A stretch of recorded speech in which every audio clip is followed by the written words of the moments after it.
राधे राधे बच्चों, आज हम पढ़ेंगे अकाउंटेंसी। अकाउंटेंसी में आज हम पहला चैप्टर पढ़ेंगे, meaning and objective of accounting. बोलचाल की भाषा में हम समझते हैं कि अकाउंटिंग होता क्या है। हिसाब किताब रखना। जैसे मान लीजिए हम कोई कंपनी रन कर रहे हैं, तो हम चाहते हैं कि साल के अंत में हमें यह पता चले कि हमारी कंपनी प्रॉफिट में है या लॉस। इसको जानने के लिए हमें सबसे पहले समझना पड़ेगा अकाउंटिंग। अकाउंटिंग होता क्या है? Accounting is the art of recording of transaction. आप इसमें क्या करते हैं? आप इसमें जो एंट्रीज होती हैं, जो ट्रांजैक्शन होते हैं, उसे आप रिकॉर्ड करते हैं, आप लेन देन को रिकॉर्ड करते हैं। उसके बाद आप क्या करते हैं? क्लासिफिकेशन एंड क्लासिफिकेशन आप वर्गीकृत करते हैं। परचेज जो रहते हैं आप उनको एक तरफ कर लेते हैं, सेल्स जो होते हैं उनको आप एक तरफ कर लेते हैं। एंड समराइजिंग आप समरी, आप संक्षिप्त बना लेते हैं। परचेज को टोटल कर लेते हैं, सेल्स को आप टोटल कर देते हैं, परचेज रेट को आप टोटल कर लेते हैं। सबका अपना अलग अलग अकाउंट का अपना एक अलग अमाउंट का आप टोटल कर लेते हैं। उसके बाद आप क्या करेंगे? Interpretation of the result. आप अपने बिजनेस में ये निकालेंगे कि आपका प्रॉफिट हुआ या लॉस हुआ, जिसके लिए आप जो आपका मेन उद्देश्य होगा।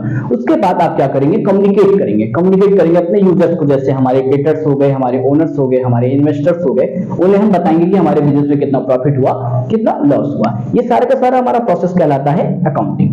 अब आगे हम समझेंगे अकाउंटेंसी। अकाउंटिंग हमने पढ़ा, अब हम समझेंगे accountancy. Accountancy is the entire body of theory and practice of accounting. जो हम अकाउंटिंग के क्वेश्चन सॉल्व करते हैं, जो हम प्रैक्टिस करते हैं, जो हम थ्योरी पढ़ते हैं, जो हम प्रिंसिपल्स पढ़ते हैं, जहां हम नॉलेज गेन कर रहे हैं, उसी को बोलते हैं अकाउंटेंसी। जैसे मैं आपको एक एग्जांपल समझाता हूं। इस बुक में ढेर सारे क्वेश्चन है जिससे आप प्रैक्टिस करते हैं, अकाउंटिंग के क्वेश्चंस हैं, और आगे ढेर सारे प्रिंसिपल्स हैं जिसे आप पढ़ते हैं, रूल्स पढ़ते हैं। ये जहां पे आप ये नॉलेज गेन कर रहे हैं, इसको बोलते हैं अकाउंटेंसी। तो बच्चों आज हमने पढ़ा अकाउंटिंग एंड अकाउंटेंसी। आगे हम पढ़ेंगे फीचर्स ऑफ अकाउंटिंग। जो हमारा अकाउंटिंग है उसकी विशेषताएं क्या है। तो पहली विशेषता है accounting is an art as well as science. हमने पहले ही पढ़ा कि accounting is an art. Art होता है क्यों? क्योंकि हमने ढेर सारे स्टेप्स किए, हमने कला दिखाई अपनी, आइडेंटिफाई किया, मेजरिंग किया, क्लासिफिकेशन किया एंड समराइजिंग, इंटरप्रिटेशन, ये सारी की सारी चीजें किया। साइंस इसलिए हम कहेंगे क्योंकि ये सारे के सारे जो रूल्स होते हैं, जो हमें एंट्रीज करते हैं, वो किसी प्रिंसिपल्स पे बेस्ड होती हैं, इसलिए हम बोलते हैं accounting is an art as well as science. तो दूसरा पॉइंट बच्चों होगा वो हमारा recording only financial transaction only. ऐसे ही फाइनेंशियल ट्रांजैक्शन ओनली हम रिकॉर्ड करेंगे जो हमारे बिजनेस से रिलेटेड होंगे, बिजनेस से रिलेटेड होंगे और जिसको हम मनी में मेजर कर सकते हैं। जैसे एग्जांपल के तौर पे हम ये समझते हैं कि हमारी कंपनी के साथ कोई कंपटीटर्स आ जाता है, साथ में आ जाता है, जिससे हमारा बहुत लॉस होता है, पर हमें ये नहीं पता कि हमारे कितने रुपए में हमारा नुकसान हुआ, इसलिए हम मेजर नहीं करेंगे जब तक मनी मेजर क्लियर नहीं हमें पता चले कितना हमारा नुकसान हुआ। तो ऐसे ट्रांजैक्शन हम नहीं करेंगे। अगला तीसरा पॉइंट हमारा होगा record the terms of money. जैसे मैं आपको ये समझाता हूं एग्जांपल कि आपकी कंपनी ने 100 शेयर परचेज किया, अप्रोक्सीमेटली हम समझेंगे कि एक अमाउंट 1 लाख। तो आप 100 शेयर अकाउंटिंग में नहीं रिकॉर्ड करेंगे, आप अमाउंट रिकॉर्ड करेंगे 1 लाख रुपीस।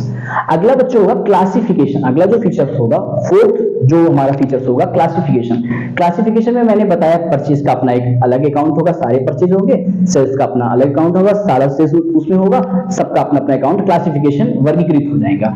अगला जो फीचर होगा वो हमारा होगा समराइजिंग। समराइजिंग में हमारा ये होगा कि हम सारे के सारे परचेज को टोटल कर लेंगे, सारे के सारे सेल्स को टोटल कर लेंगे, जिससे हमें आसानी हो जाएगा टोटल निकालने में। फिर अगला हमारा जो पॉइंट होगा, अगला जो मेरी विशेषता होगी वो होगी इंटरप्रिटेशन ऑफ रिजल्ट, जिसमें आप अब ये पता करेंगे कि हमारा जो बिजनेस है हमारा प्रॉफिट में है या लॉस में। उसके बाद सबसे लास्ट जो होगा वो होगा कम्युनिकेटिंग। कम्युनिकेटिंग में हम क्या करेंगे? हम देखेंगे कम्युनिकेटिंग में कि हमारा बिजनेस जो है वो प्रॉफिट में या लॉस में, अपने सारे के सारे यूजर्स को हम बता देंगे, जैसे हमारे इन्वेस्टर्स हो गए, क्रेडिटर्स हो गए, ओनर्स हो गए, एम्प्लॉयज हो गए, उन्हें हम बताएंगे। मैं आशा करता हूं कि आपको समझ में आया होगा। धन्यवाद। मिलते हैं वीडियो के अगले पार्ट।